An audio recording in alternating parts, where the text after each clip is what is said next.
Hi guys, this is Fernando doing another short video for Modern Survivalists. In this case, I'm going to be talking a little bit about Celox Gauze.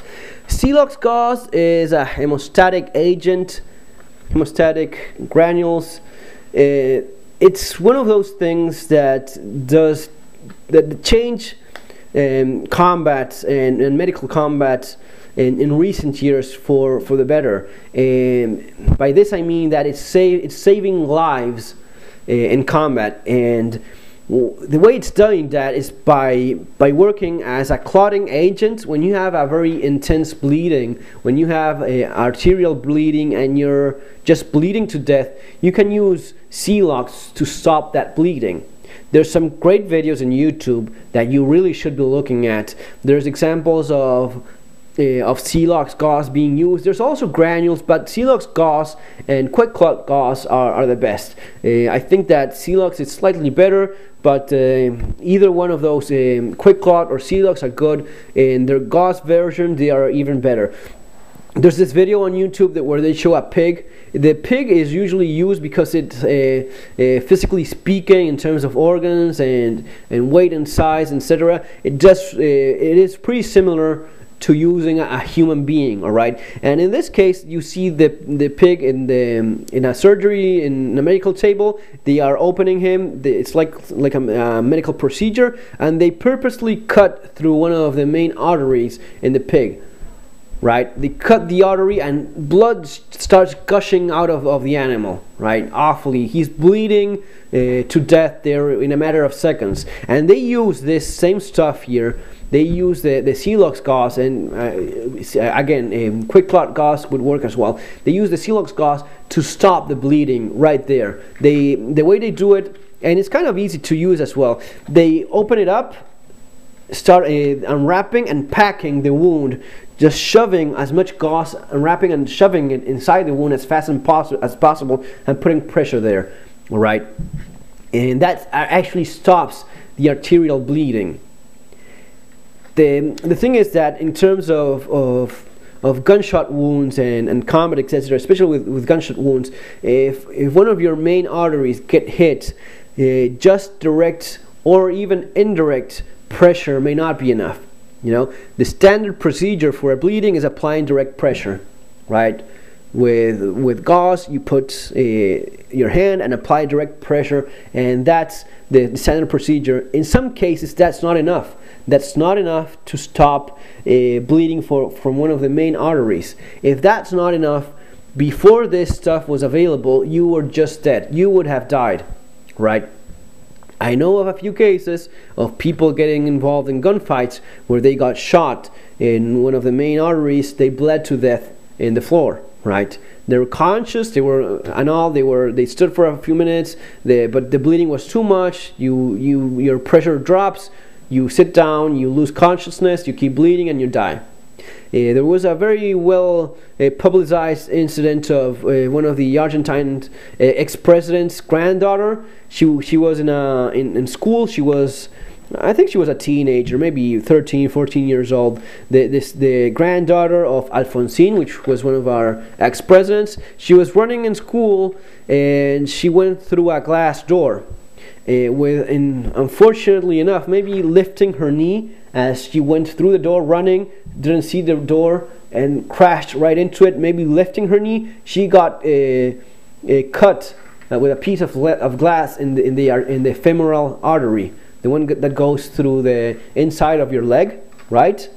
The one that goes through along the inside of your leg.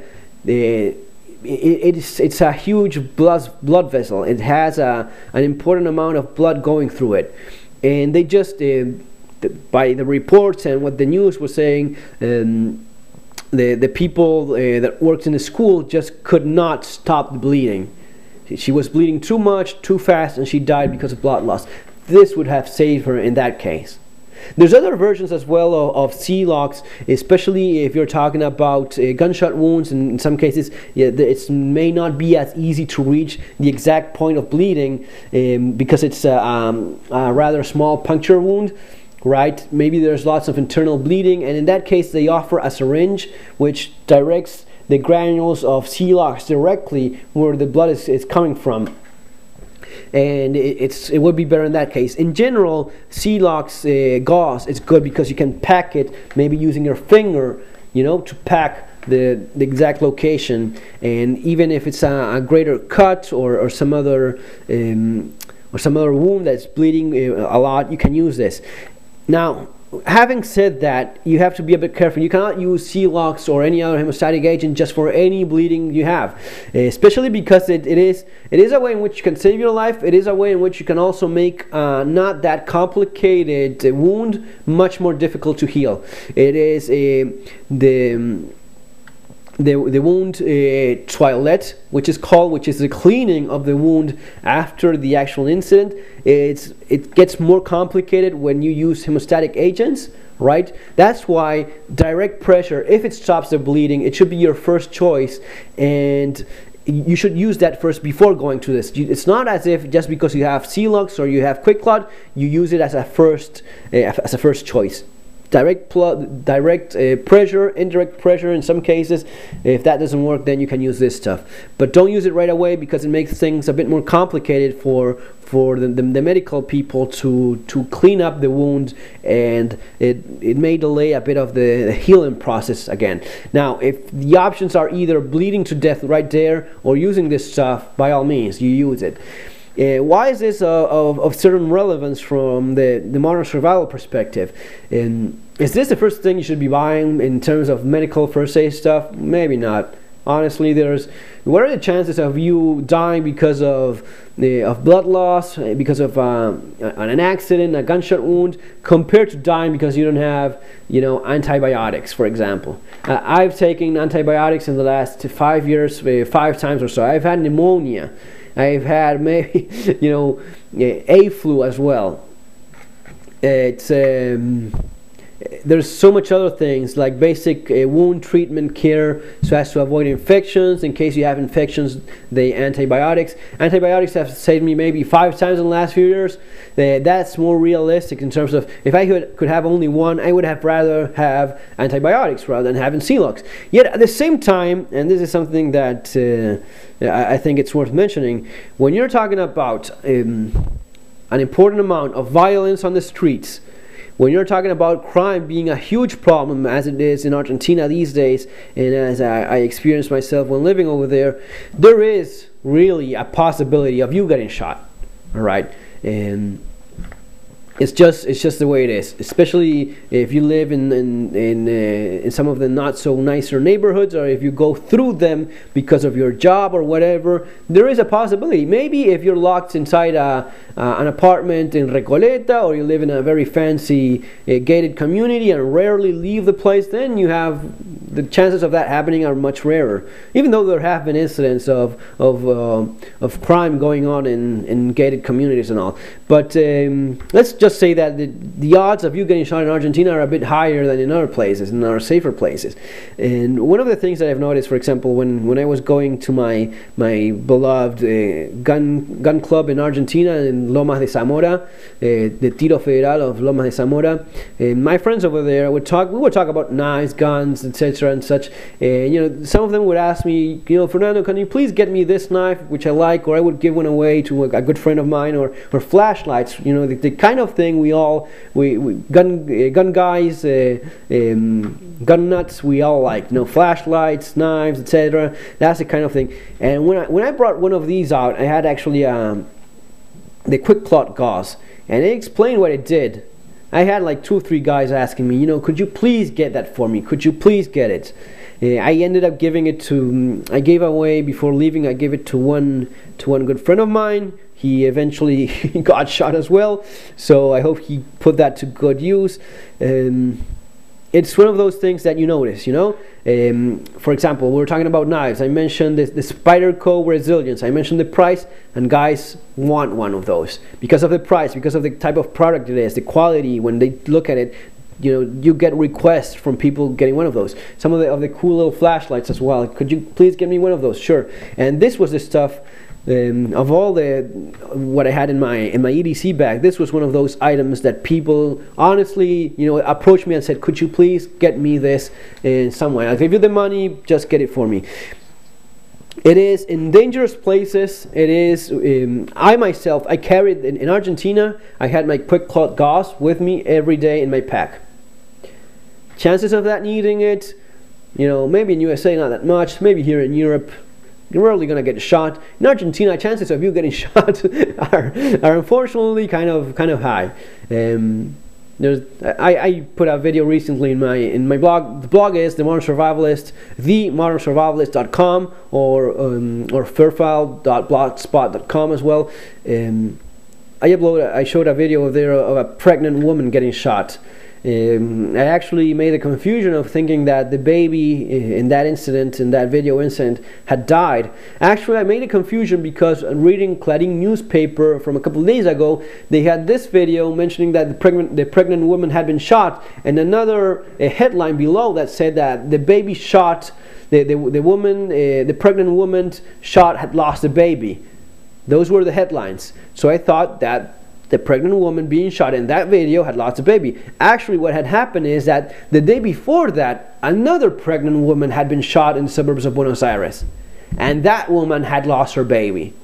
So we're talking about two pregnant women being shot one day after the other in Buenos Aires. It's brutal, the kind of stuff going on. I remember the case of this woman who had been shot, also pregnant.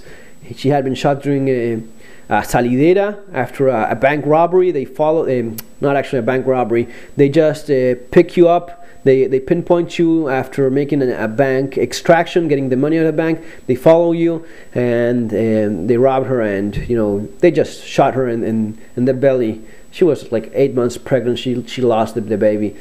That's the kind of extreme violence that you see in places where poverty, where even politically speaking, it's that kind of thing is incentivized. The hatred towards one another, the hatred from those that don't have towards those that do have.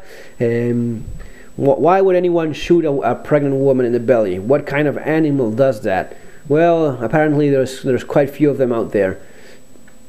I don't know if it happens in many other places as frequently as it does over there, but or even when they break into houses and they torture people and such, all that brutality, it's foreign to people in some of the better places of the world where they're not used to. Maybe they're used to crime. They're not used to the brutality of gut hatred towards you. Well, so I'm getting a little carried off talking about other things. Important thing is that for periods of serious social unrest, talking more about modern survivalism, urban survival, which is what I usually cover, when there's an important amount of violence on the street and there's the chances of you getting shot, you do want one of these. In spite of that, even if you live in a safer place like I do right now, having this sort of stuff, it is important. I'm going to be adding a few of these to my kits, so as to keep them handy. All right. And one more thing, one final thought. If you are the kind of guy that does a bit of actually not a bit, but a good amount of firearms training, because that's what you do, that's what you enjoy, and you want to be better prepared if you ever have to defend your life, and you do a good amount of firearms training, you need to have this with you. Because if you are doing firearms training, the chances of an accident happening, it's always there, and it's much bigger than the average guy that's never going to be close to a firearm. When we deal with firearms, one of the first things that my good firearms instructor told me in Argentina, the first class we took, he said, guys, if you want to do anything safe, just go try out ballet or something like that. This is gunfighting. We're using firearms, we're using live ammunition, and it is a high-risk activity. There's always a significant danger involved. So if you're doing that type of training, you need one of these with you, along with a full blowout kit, so a medical kit and gunshot wound kit, and the knowledge as to treat different sort of wounds, which is probably something that I should be talking about in further videos. Take care, guys. Hope you have a good day. See you in our next video.